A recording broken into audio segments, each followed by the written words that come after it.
And welcome to the Draft Any podcast. I'm Grant Sinning, and we've got a full house tonight. We got James, Garrett, and Brian.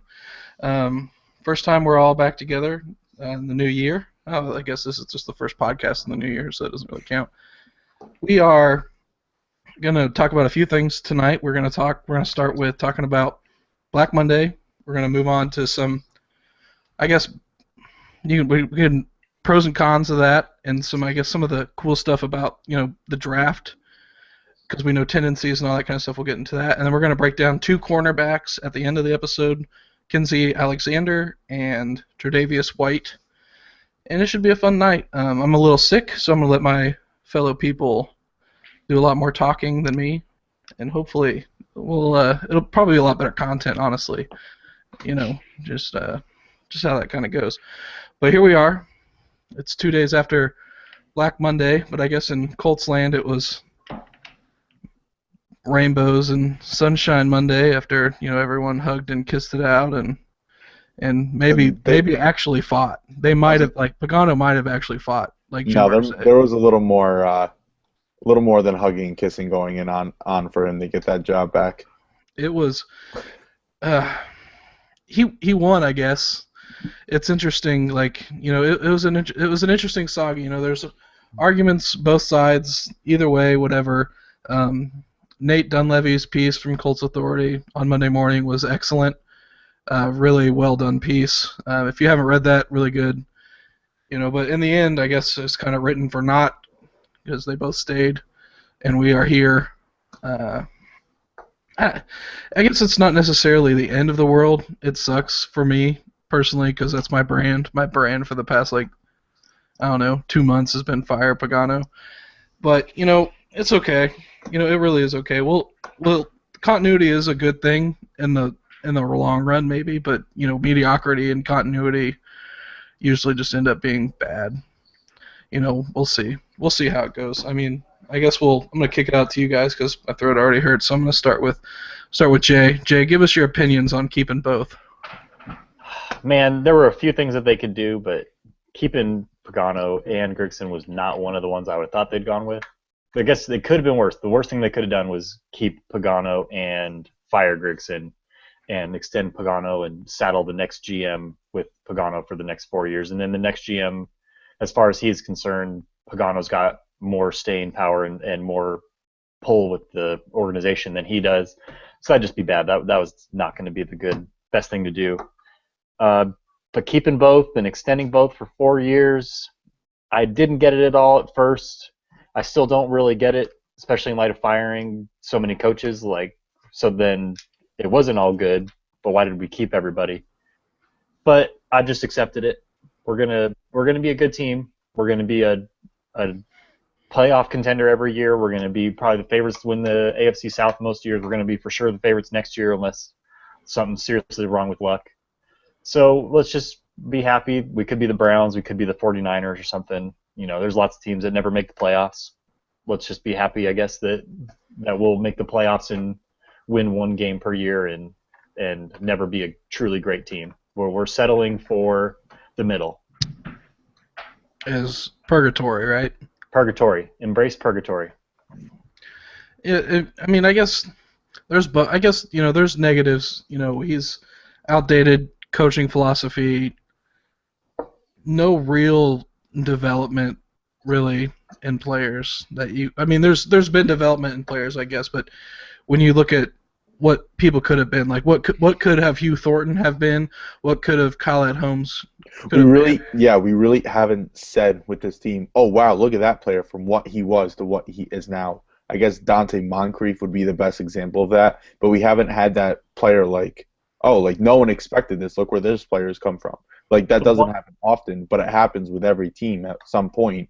Within a 4-year span, you'll get at least a couple guys that do that, and I felt like we really haven't seen that with this team.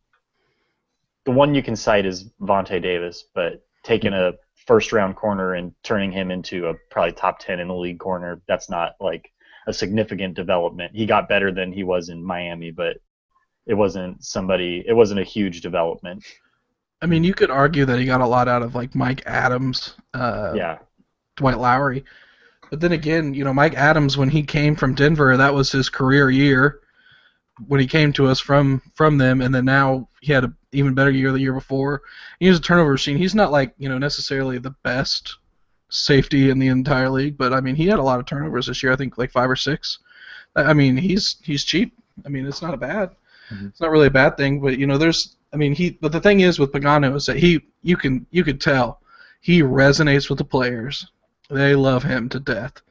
Honestly, that's not necessarily a bad thing. It's not. But is it a point, like, if they like him too much, how hard is it to push someone? When you like someone, you're friendly with them, sometimes it can be hard to discipline. It's really interesting because Pagano just, when he's in that locker room, which is the only time we ever see him, he just seems so much like one of the guys. Like he just took off his helmet or something. And you compare that to, of course, Bill Belichick is a unicorn in every way. But his players are afraid of him, man, and that shows up pretty much any time you see them all on camera together. And so you don't necessarily need to be the boss of your players in every respect for them in order to coach them, in order to make them better. You can be their friends. We've seen coaches elevate their players by being one of the guys. But I don't think that's what Pagano's doing. I think he's just one of the guys. I think his players love him. They will fight for him, and that maybe has helped them down the stretch in a couple of tough games before. But just whatever vision he has for the team, we have not seen realized or come close to realize, except maybe 2013 against San Francisco. Yeah, I guess it seems that's what Irsay likes, though, when you talk about Dungy, too. When you talked about, like, player coaches, like, that's what Dungy was, and he got criticized for it. Rex Ryan, I mean, this has nothing to do with Irsay now, but I mean, Rex Ryan's the notorious players coach. And that one year when they were 7-8, and they won that last game, they won 8-8, and then that's Rex Ryan stayed, and then they fired him the next year. So yeah. The cool part now. Wait, hold on. We talked like a minute with James putting those freaking goggles on. Can we? Like, it's so tough for me to take him serious. We just signed up for 4 more years of chopping wood. You need to wear your safety goggles. Should I get my hard hat? Yeah. If you got one, you got to put it on. Man, you know what I need? I should have pulled out my poker chips and been like, look, here we are, guys. We're all in, and it's kind of interesting because we're going to be chopping wood for the next year, but now we know for a fact that they're tied together. That's good. The question, I mean, actually, I think they were always tied together to an extent, or at least they have been for the last couple of years, and I'll talk about that more in a second. But first, my question is, are we really all in on Pagano in the sense that we're all in on his vision for this team? Is Irsay really giving them another chance to make them this run-heavy defensive powerhouse that Pagano wants them to be? We're not all in, I don't think, to his original philosophy from 2012, but, I mean, all in, I think, is contingent on a 4-year deal. Yeah, so then what we're all in on, in a sense, what Irsay is giving Pagano a chance to do is be that head coach, be the leader of these guys, and not necessarily we're not necessarily all in schematically. In fact, I think we're still somewhat that's kind of a question mark right now, especially with for example, Manusky getting fired. Maybe so is Chudzinski definitely keeping his job? Do we know that yet? I believe so. Sounds like it. That's really odd. But here's the thing. Now, it's been reported that he never got to install his offense. I mean, yeah, I never watched his offense in Cleveland, but from what I understand, from what I watched, it was just we were still running Pep's playbook. We were. And Chudzinski maybe didn't have a great feel for that. I don't know. It looked different for like those first 2 weeks. I remember we were talking about it, like, oh, look at this distinction, look at everything's changed, and then I guess it was the same plays though. It almost seemed like we were fooled just because like they were winning games and maybe it looked like the offense was a lot different. But I mean, as you said it, and everyone said it, it's pretty much still Pep's offense. Yeah, and it had to be because you can't install a new offense overnight. It's just not feasible. No. And I think what I remember reading was that Chud was sitting up in the press box or whatever, calling plays to I think Christensen or one of the other offensive coaches, and basically they would translate the playbook. Yeah. Like he would be like, "This is what I want," and then they would have to call it out to what was installed.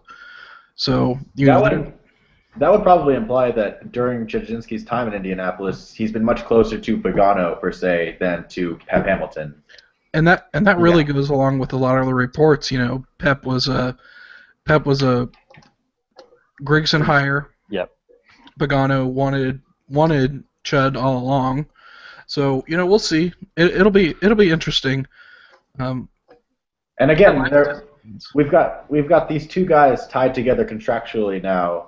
Their fates are bound together, but they're so different. It seems almost every respect, just in terms of what they want for this team. Is like Pagano's talking run first, Grigson's drafting receivers in the first round, stuff. Little things like that. And if what we think about Jasinski is true, and I think they really have been bound together in this way probably since 2013, 2014, maybe, not just because they were, first of all, they were brought in at the same time. They had the same tools with which to start. And in the 4 years we've had under Grigano, as we call them, we haven't really seen the team being held back solely by the lack of talent provided by their general manager, but we also haven't seen it meet the potential that it does have. It hasn't been supplied with the talent the way that we want it to be, but it also hasn't performed with the talent it has the way it could. So we've seen drawbacks caused by both the general manager and the head coach. And so in that sense, it's not really clear if you're going to fire one of them who it should be. And if you're going to keep both of them or fire both of them, then it has to be because you can think they can get it together, right? I think it all kind of goes back to what we had talked about in some of our very first podcasts, where the team that Pagano's wanted was not built by Grigson. He's wanted a power run team. The offensive linemen that he drafted were not power blockers. They were a little more athletic, but not athletic at all, really, as we know now. But their profile kind of came like that. It's if they came back, there has to have been some deal. Like they've had to have been like, look, like this is what you've said you wanted for the offense. It doesn't work. This is not the NFL that we're in now. And, we'll see. I do know that Chud's offense goes for his offense that was in Cleveland and that was in Carolina goes more along with our offensive linemen than Pep's offense. Yeah, so I remember I made that point a couple months ago. Like we were hitting that tough part of the schedule. It was right after Pep got fired. And I said, especially when you think about Pagano being like the defensive-minded coach, obviously he had more control over the defense with Minuski and things like that. So we talked about all the battles that were going on between Grigson and Pagano and how like they were clashing. And I almost said we can make that into like a triangle, because if you want to talk about, Pep was given a lot of power, especially since he was the one that coached with Luck and coached with a lot of these Stanford players, that I think he was given, or I don't know this obviously, but I felt like he was probably still given like almost everything to the offense. Obviously, he is as the offensive coordinator, but I don't think Pagano really had anything there. So I thought it almost seemed like Pep Hamilton had a lot to do with that. And so with whatever Chud wants to do, like you have to implement that now too if they're going to keep him, because obviously it still seems Pagano's going to have most of the reins on the defense as a head coach. But what does Chud want, and is that going to be a third element to this clashing? It's interesting, and it's something that we really won't know the dynamic of until we hear some more pressers, or maybe they come to an announcement, that we have, this is the coaching staff we're moving forward, and then maybe the reporters could ask the questions like what kind of offense are we going to install and all that kind of stuff. If they got around to it, those aren't usually the first questions our media likes to ask, but I won't get into them. But we'll it'll be interesting because they're I don't know how, we just don't really know who gave what in this negotiation, because the whole, like, you know what I mean, like what did Grigson say is happening? Well, the thing is that we've been talking about this, like we said, we're going all in on Pagano and Grigson, but you have to feel that after the year they just had, after the years they've been having, they must be on a shorter leash now, right? They're not going to stay here for 4 years if they don't perform well. That contract will mean nothing. So are they on? Have they made concessions themselves? Are they willing to change their own philosophies? Are they willing to work together? Have they convinced Irsay that they can work together and toward a unified vision? Is that what's changed, or are they going to change something schematically? Are they going to give more power to Trzynski? What's happening? Yeah, it's pretty easy to imagine that conversation with Irsay and them going down. Like, look, Pagano, you've got to give up some of the offense philosophy that you want, the power run, stop the run. You got to cut down that philosophy a little bit. You need to let the offense soared when Luck was able to pass the ball more. And then Grigson, we need to get Pagano more young talent on defense. We can't have 50 or 35-year-old free agents constantly being back there trying to play defense the whole season. So I'm sure both of them, they had to work stuff out. They had to give in a little bit each, and that's why they were able to work it out. We say Pagano won because he was able to come back, but I mean Grigson's still the GM, so it wasn't a clear-cut win, and they try to make it sound like he asked for Grigson back. He said, I want him back too then. But I'm sure he gave up something, Grigson gave up something. You guys got to work this out. We're not going to have any idea what the team's going to look like until training camp, what the new philosophy on it's going to be. We've never seen Trzynski run his own offense. And for that, I'm not angry that he's not gone, because the offense was terrible the last half of the season, but we didn't know what the offense would have been like with an actual Trzynski offense and a good quarterback. So, what reasons do we have for firing Manusky? Anyone can No, I'm just gonna say it. I don't see why.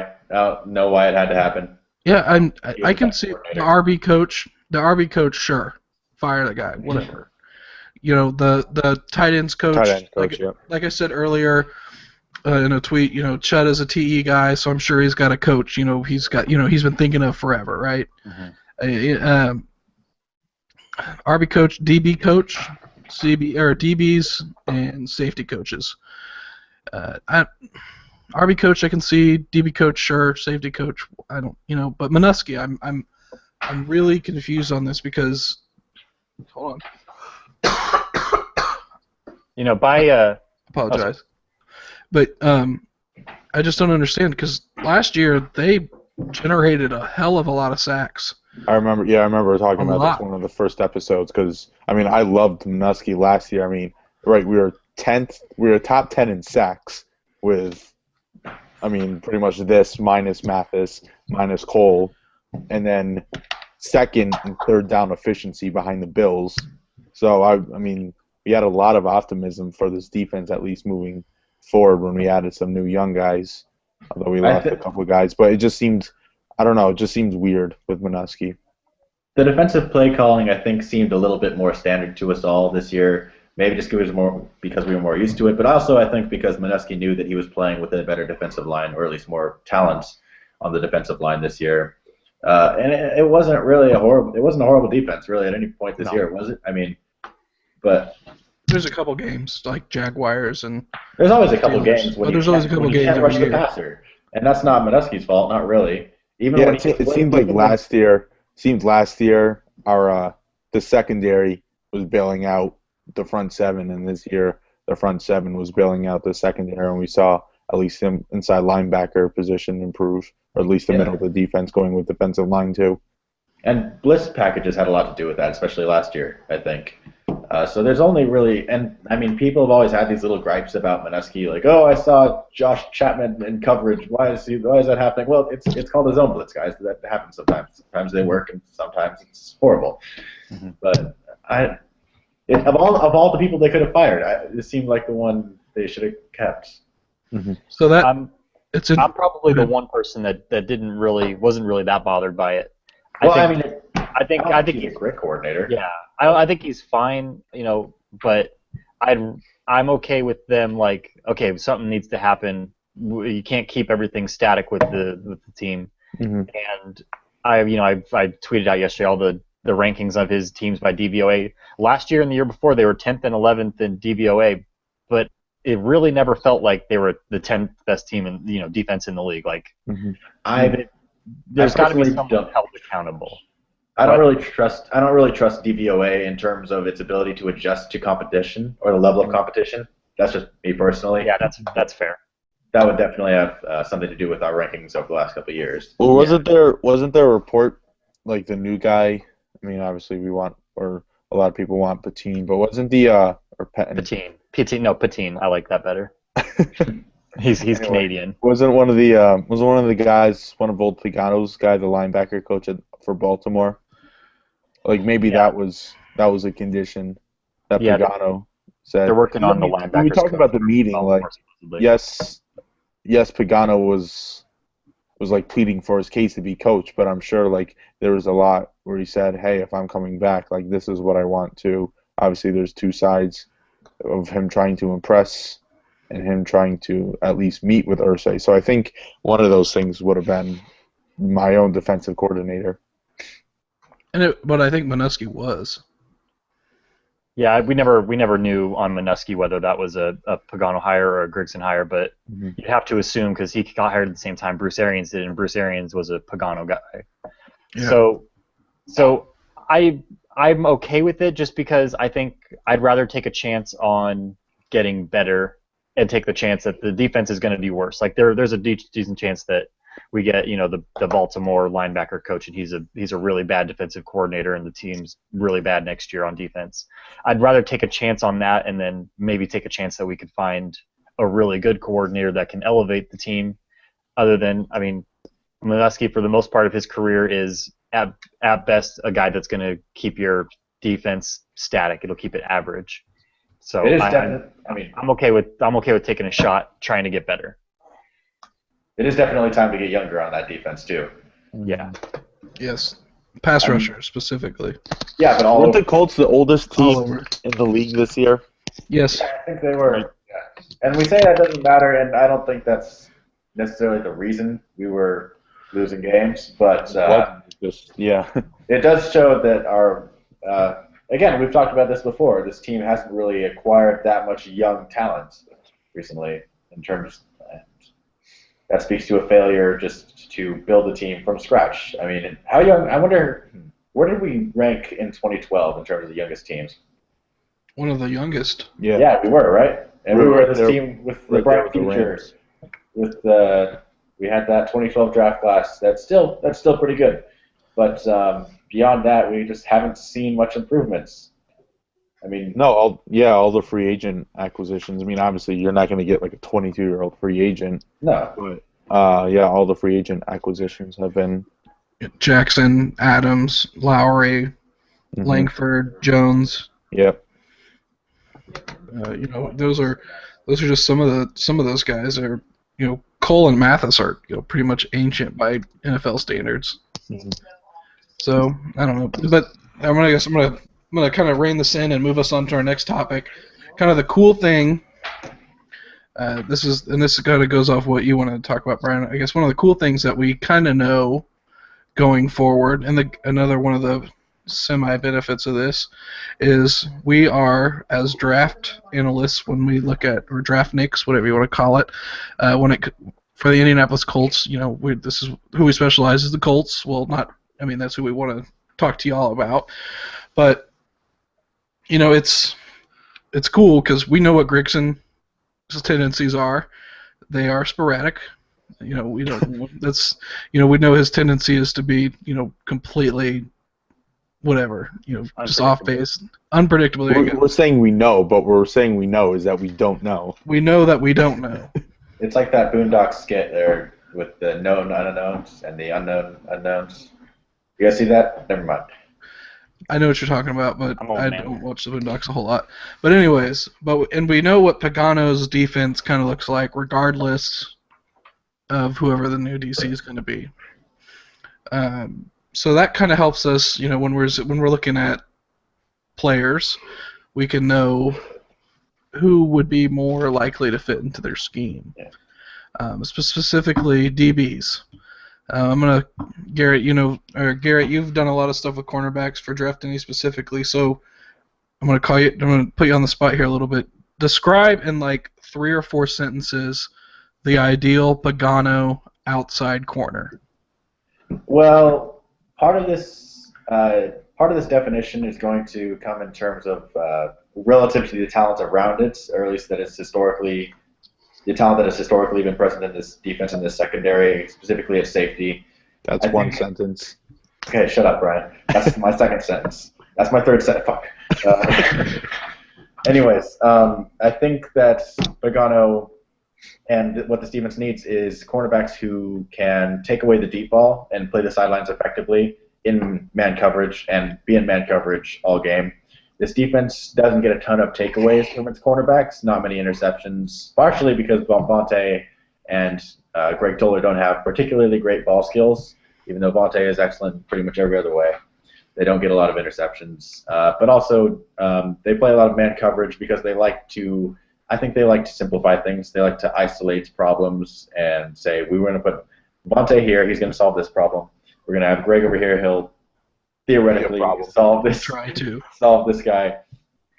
And then they like to play their games in the front seven with their blitz packages and whatnot. So, yeah, they're looking for man coverage corners who can be physical on the line.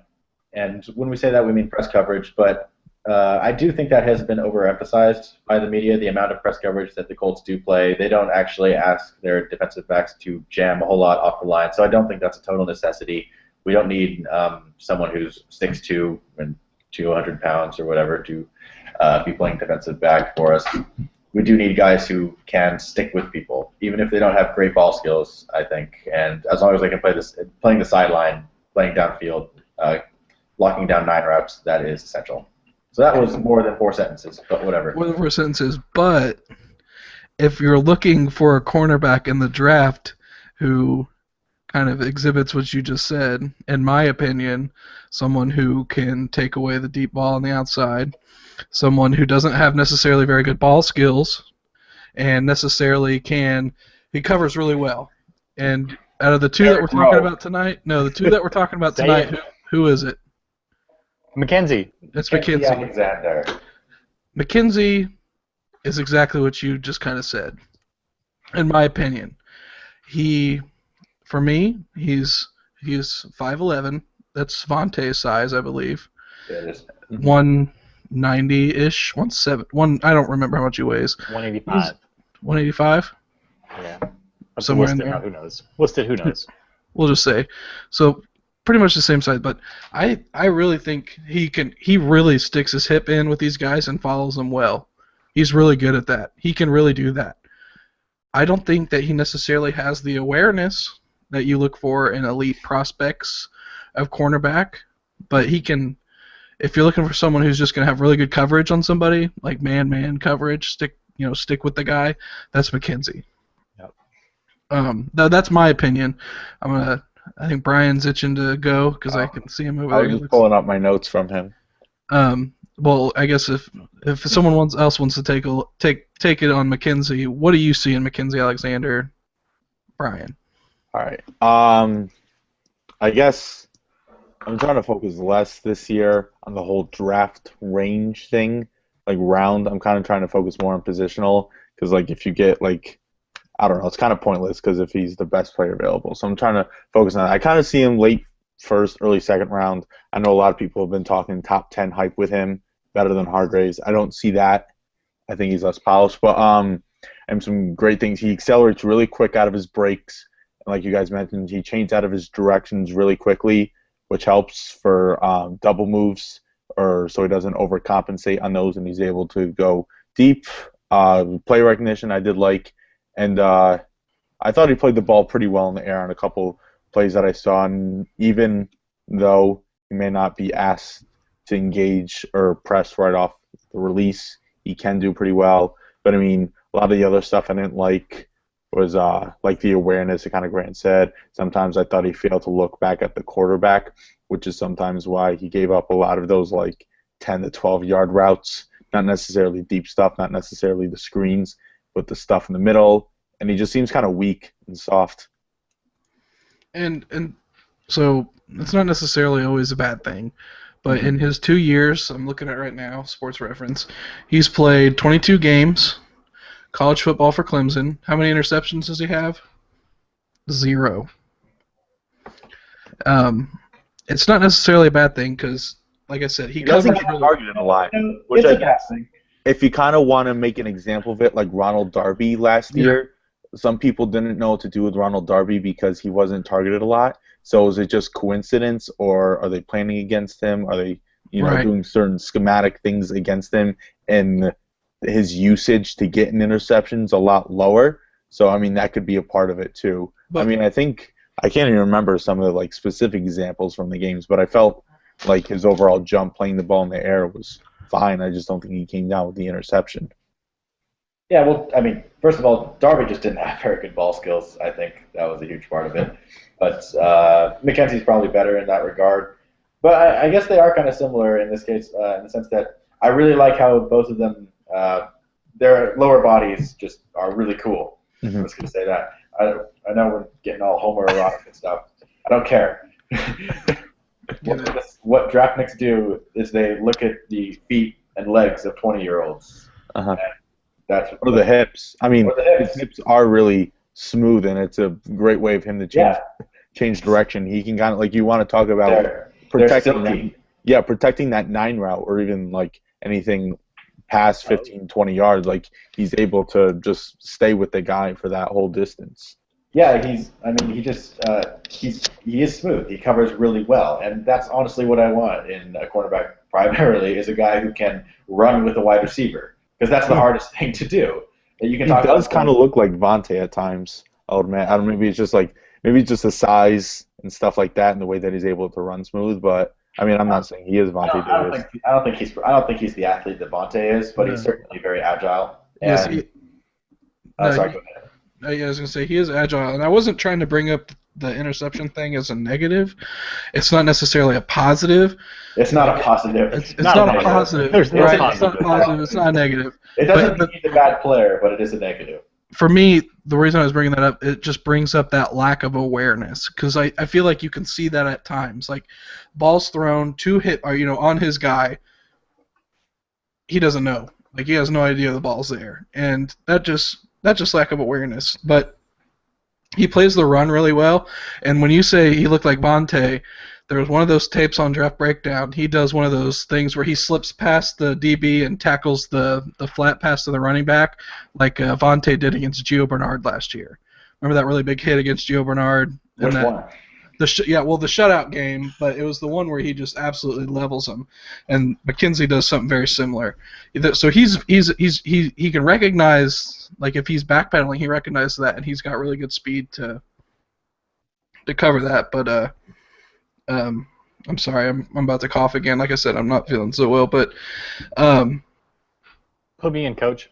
Yeah, go ahead, take it. So Alexander is good, man. Yes. Who wants to talk now? Alexander is good. Yeah, you look at you watch him, and actually, I didn't think he was. One of the negatives I've got written down is I don't think he's particularly good against the run. He sort of runs up and kind of passively, he'll stand in the way. Yeah, he can't shed blocks. No.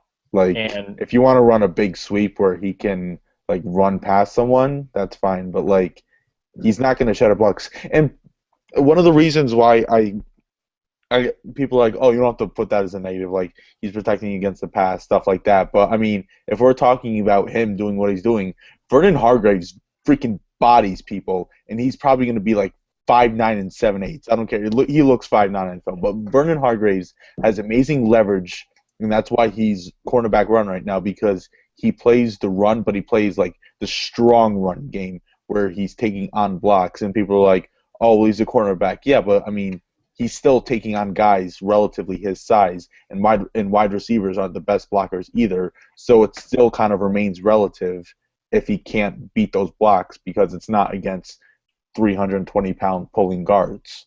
I mean, that is a problem. The guy that I watched right before I watched Mackenzie Alexander was Desmond King from Iowa. This was before we found out that he was going back to school and he's not declaring for the draft. That made me sad because I really like Desmond King from Iowa. And honestly, what a contrast between two players at the same position. Aren't they the opposite? Isn't Desmond King like slower with like great ball skills? Yeah, I think he led the college football in interceptions or something like that. I think I watched like one game of his, and he just seems kind of slow. I don't think so. But yeah, very good ball skills. He played in a lot of zone, whereas we talk about Mackenzie's ability to play man a lot. And they both would give up passes like all cornerbacks do give up passes, but it would be for totally different reasons. It was just really interesting for me to watch because King would do it where he would have his eyes on the quarterback all the time and almost not pay attention to his receiver because he was trying to make plays, and Iowa wanted him to make plays. That's why they were giving him safety help, and they were telling him to take risks. Whereas Mackenzie does kind of just tend to lose his focus a little bit, I think, and I think he does have a little bit of trouble tracking the ball in the air. I've seen him actually get his head around at the right time occasionally, but even in those situations, he can't always adjust properly to the ball, and he ends up getting beat. So King is a badass. He's really tough against the run, but we're not going to talk about him because he's not declaring for this draft. But I mean, it is important that it is. It is run. It's not 50-50 how you can play the pass, how you can play the run like an offensive lineman. You would think, but I mean, it's still vital, and you can have a guy that can do it. Vontae plays it pretty well. Mm-hmm. Yeah, him playing the run is similar to the interception thing for me. Like, it's a negative. It's not a positive. It's not something that you're like, oh, it doesn't matter. But it's not enough of a negative for me to wipe out what he does covering. He shows he's got incredible agility. His agility drills at the combine are going to be crazy. I can't wait to see that. And then you can see he's got next level ability, like very high level ability to mirror routes and recover when he does fall for a double move a little bit. And he has a good ability to get back in and get in front of the receiver. And I think PFF, someone, college football focus, whatever, I think this was tweeted. I'm pretty sure that he's only given up 18 receptions this year in 14 games. And I'm pretty sure half of those came against North Carolina. That was a really, really bad game. Yeah, that was the first game I watched. Mm-hmm. And I think, was that the first game you watched, Ryan? No, I think it was one of the middle ones. I mean, because I was falling a little down on him. But he was going against, I can't remember the guy's name. It was number 13 on North Carolina. And that was one of, like, the slower, like, more physical, kind of like a Mike Evans. Of course, I'm saying Mike Evans because the guy was number 13. But, I mean, that's kind of what he looked like. And so, I kind of struggled there. And I put down as a negative receivers playing more physical than him. I don't know. I like my cornerbacks to be really physical, tough, jamming at the line. I mean, that's just my prototype. Obviously, I can't expect that from him, but it kind of shows a lack of, like, toughness and physicality.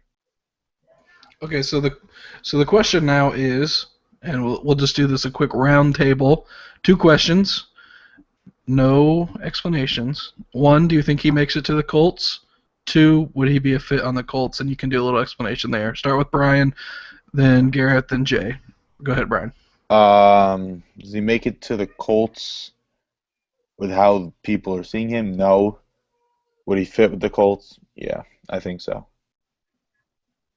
Same answers for me. I don't think he makes it to us, but I think he would fit if he got there.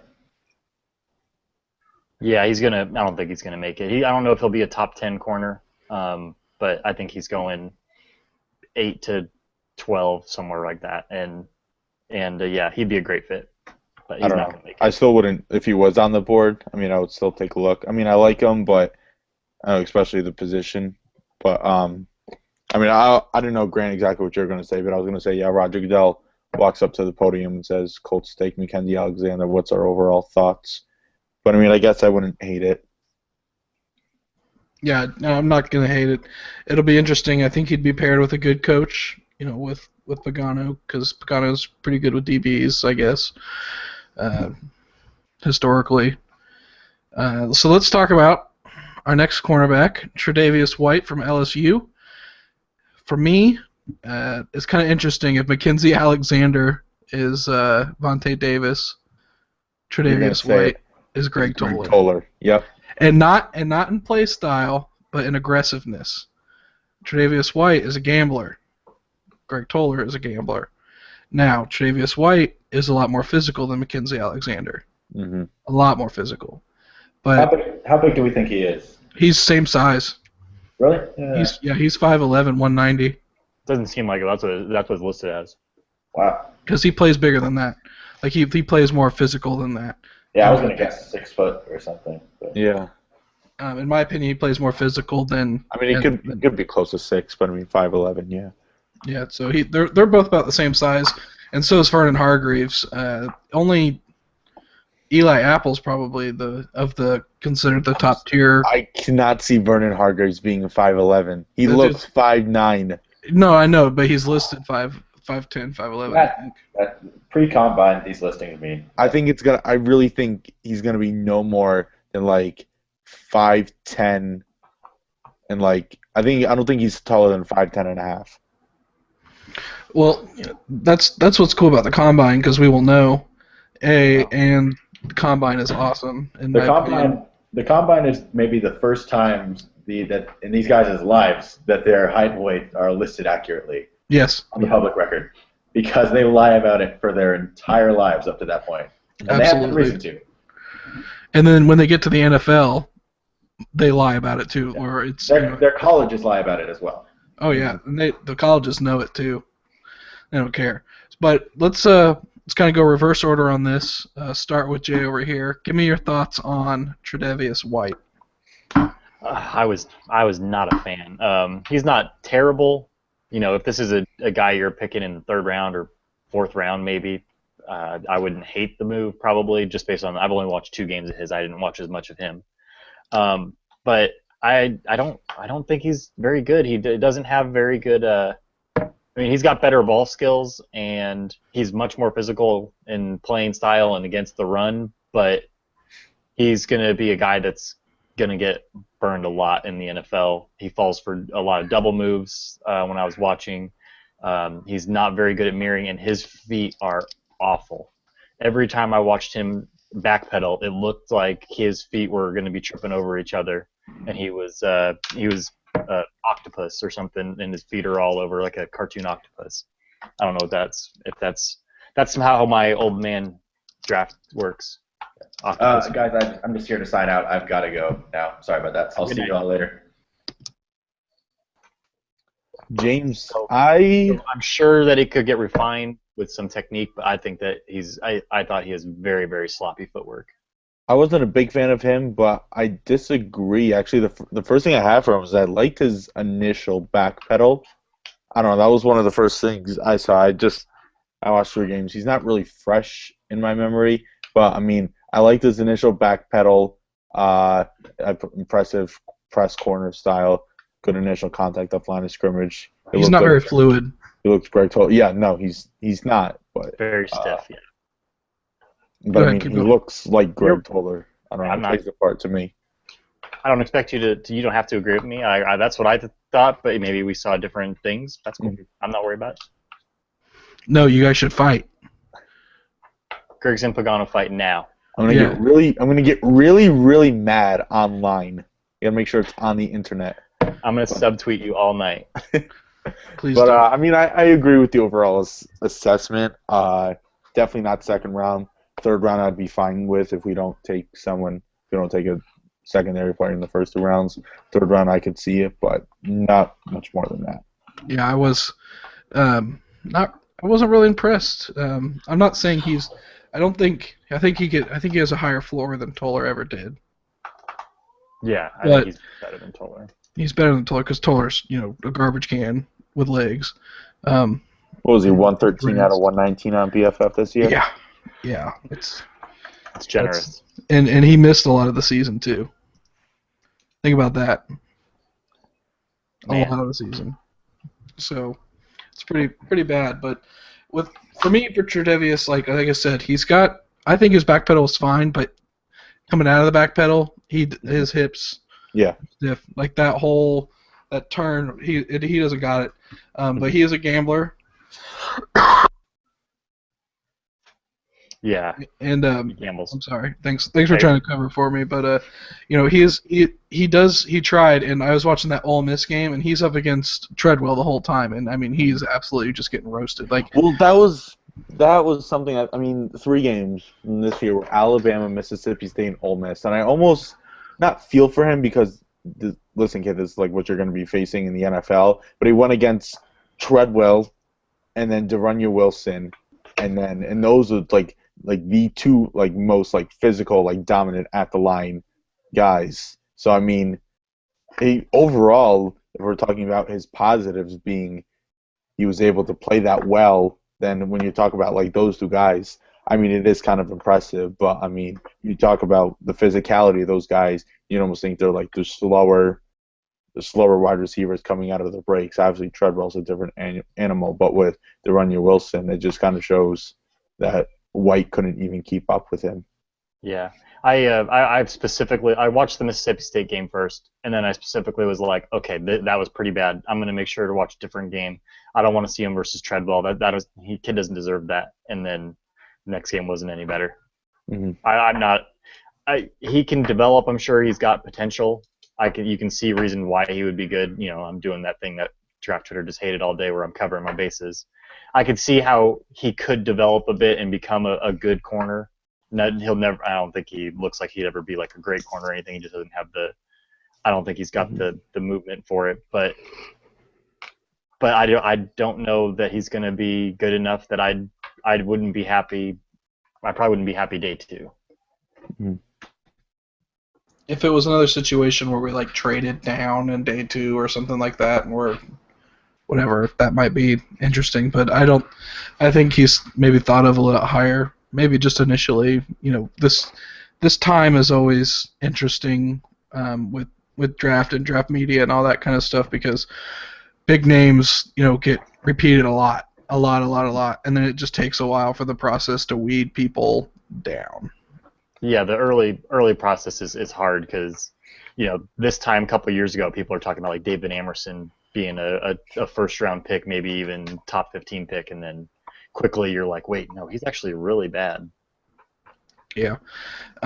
Hey, David Amerson's making a comeback with the Raiders, though. He has been.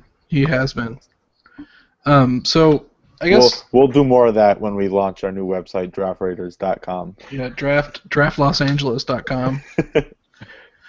Draft St. Louis, maybe. Who knows? That's at least we're not them, right? You know, I guess. Yeah. Well, yeah, we're not moving. That's good. None of us live in Indianapolis, so I guess it really doesn't matter to us, right? Yeah. So I don't know, but here we are. I'm gonna call it a day because I am coughing like a madman. If you can see me when I have my microphone muted. So here's the deal. Next week, I'm gonna put it in our little post that I normally tag these things in. First of all, Draft Indy got a little cosmetic makeover. I'm in the middle of tweaking it more, but for now we're going with what it looks like. Mm-hmm. And then Draft Indy t-shirts. If you saw us post those are coming in soon. It should only really have just a few. I mean, if you're a Draft Indy loyal person, you will be in an elite club if you want this t-shirt. I mean, we're talking a very elite club. And if not, then some people in Georgia at the Goodwill are going to be in a very elite club. So I'm asking y'all to join the elite club before Billy Bob does next year sometime when I'm clearing out the garage or something like that. And the other, like I said, and what I'm going to ask y'all in the post, please give us feedback if you make it to the end and you're listening to this right now. What position group do you want us to cover next week? Mm-hmm. We've switched back and forth between offensive, defense. We started with tackles. Well, we started with the defense. We started with the pass rusher. Tackles. Here we are with cornerbacks. Okay. Next week we can do whatever. Which round one wide receiver is going number 18 overall? Or tight end or quarterback. You know, we'll get into those because those are fun conversations to have. Brian, like we had talked about last week, some of those, like we can start watching some of those late round guys and maybe see if there's a backup we might consider drafting or something. But that's not now. We're still working with some big names. So if you're looking, you know, give us a suggestion. We can look at interior offensive linemen. We can look at defensive linemen, linebackers, middle linebackers per se, anything. Just give us your suggestion. Hopefully, we'll have something settled by. Excuse me. We'll have something settled by Tuesday next week. No, before Tuesday of next week. Probably. Before Tuesday next week. Before the weekend. Before the weekend. That's where you were going with it. Yeah, that's where I could tell. The weekend. So we have some time to source the games. Most of them draftbreakdown.com. If you don't use that resource, you're missing out. YouTube, whatever. And then we'll watch them. and we can bring that content to you guys. You're the reason we do this stuff. Plus, we like to hear ourselves talk, and so we know you read our stuff, and we appreciate every bit of it. And we will be back next week. Don't forget to tell us what you want us to watch. And even if you have a suggestion, if you say, I want to watch Interior Lineman, and you want us to break down the Kansas guy, I think his name's Cody White. White, what is it? White balls. Yeah, that guy. White balls. Josh Barnett, Stanford. There's a guy from Arkansas, apparently who's pretty good. Or we can even do centers. There's quite a few centers as well. Mm-hmm. So, just our defensive linemen, we could get into those guys. My favorite from last... Say what? My vote's linebackers. I'm just throwing that out there. If anybody wants linebackers, I'm in. Okay. Little sneak peek. I'm really turning around to maybe having Reggie Ragland at 18. I've seen a lot about that. Dude's a player. I think might be next content for Draft Indy. Oh. Taking Reggie Ragland at 18. Haven't gotten to the film yet, but I've seen a lot of people really like Reggie Ragland. So my plan was to sit down. Keep your eyes open. My next content will be probably Ryan Kelly, Alabama center.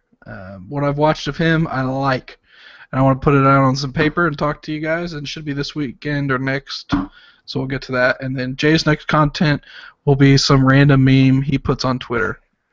Yes. It works out pretty well. Jay's next content will be who are the Colts looking at in 20... Jesus. What year is it going to be when they're gone? 4 years from now? 2020. 2020? Oh, yeah. 2020 head coach candidates. Yeah. And maybe some presidential hot takes for 2022. Oh, my God. Oh. Bringing in a new crowd. Yeah, let's not bring that crowd to this, please. All right, well, that's it for tonight. We'll see y'all next week, and hopefully I'm feeling a little bit better. And you guys stay safe out there, and we'll see y'all later. All right. Thanks for tuning in.